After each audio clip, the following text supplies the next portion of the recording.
America's subpar economic performance has triggered a huge debate over how best to boost growth. Some are saying that we need to copy President Roosevelt and implement another New Deal to pull the country out of the doldrums. I'm Michelle Fields, and I'm narrating this Economics 101 video for the Center for Freedom and Prosperity, so we can learn a bit of economic history and also understand that making government bigger is not a recipe for prosperity. We're going to debunk two myths about the 1930s, and then briefly look at the 1920s and 1940s for additional lessons about what policymakers should and should not do if they want to grow. Our first myth is that President Hoover was some dogmatic free market ideologue who failed to use government intervention to save the economy. Actually, the truth is the other way around. We're going to discover that Hoover was in fact a dogmatic interventionist. Let's start by listing on the screen just some of the policies imposed during Hoover's 4 years in office. He increased government spending by about 50%, which meant he was a Keynesian even before Keynes published the general theory. He boosted the top tax rate from 25% to 63%, something President Obama probably doesn't even dare to dream of. Hoover also imposed the protectionist Smoot-Hawley tariff and unleashed a torrent of regulation and intervention, which prevented markets from operating. Even one of Roosevelt's top aides, Rexford Tugwell, admitted in a 1974 interview that practically the whole New Deal was extrapolated from programs that Hoover started. And here's the passage on your screen from Tom Sowell explaining how Hoover's intervention helped cause the Great Depression. Our second myth is that FDR's policies, the so-called New Deal, ended the Depression. Let's start by reviewing Roosevelt's policies, which will be pretty easy since they were basically the same policies as Hoover. Government spending, as you can see on your screen, shot upwards. FDR also increased the top tax rate up to 79%. And like Hoover, he continued a policy of meddling and intervention, thus preventing markets from operating. Unfortunately, big government didn't work any better for Roosevelt than it did for Hoover. FDR's class warfare tax policy was a disaster, as indicated on your screen from an excerpt from Amity Schleye's exhaustive research on the period.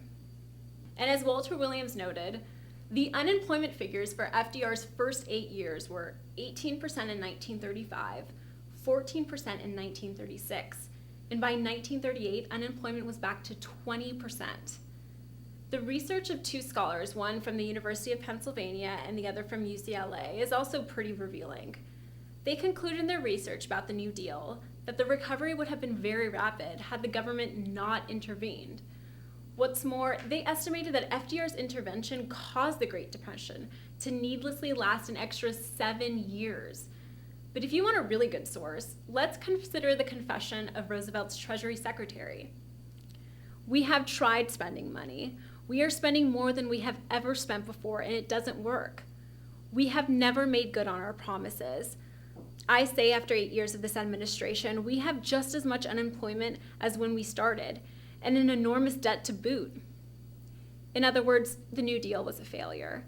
The economy remained in the dumps with unemployment well into the double digits. That's a policy failure even by the lax standards of Washington. Now that we've punctured two myths, let's just quickly touch on two other items.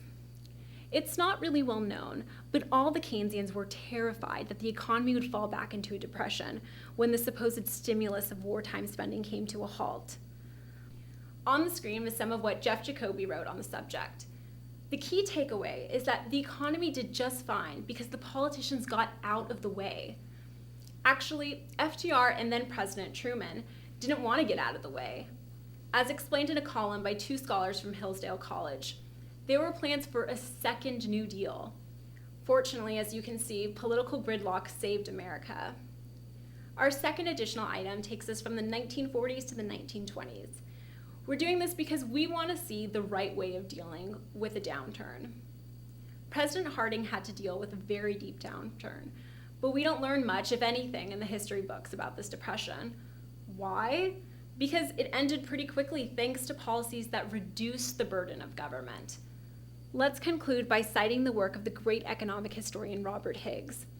He noted that misunderstanding the Great Depression has caused much mischief in modern macroeconomics, and more importantly, in government fiscal and monetary policies based on or influenced by this faulty understanding.